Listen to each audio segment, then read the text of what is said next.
My name is Adriana Alexandra, and I play Cassie. My name is Isabel Brown, and I play Micah.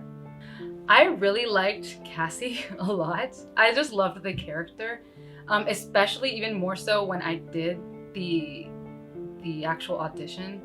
When I got to speak to the director, Evelyn, you had me do it where she was a little bit more comedic and not as intense and dramatic. And instantaneously, I fell in love even more. I originally saw the posting for Cassie on Actors Access, and then I ended up being called in to audition for Micah as well.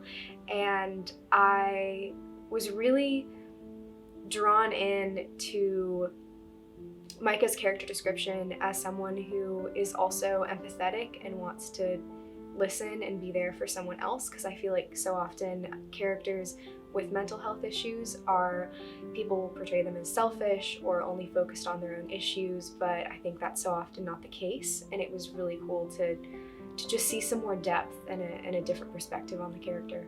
I'm just gonna talk about it plainly. Like, this is a film about a young girl who's thinking about taking her own life, and that's deep. As funny as we're trying to make it in times, that is underlying what makes Cassie stay and what Micah is trying to do. And that's heartbreaking. And that's so many people nowadays, especially young people.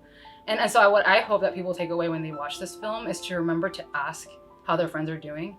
And even more so, in a very subtle way, this talks about family a lot too. So it's like, family, check up on your kids, actually. Don't be so in yourselves and what you're doing, what you're trying to accomplish, that you forget that your kids matter and that they're affected by the decisions and the things that you do. And so I hope that it's yes, like they're entertained and they're also informed.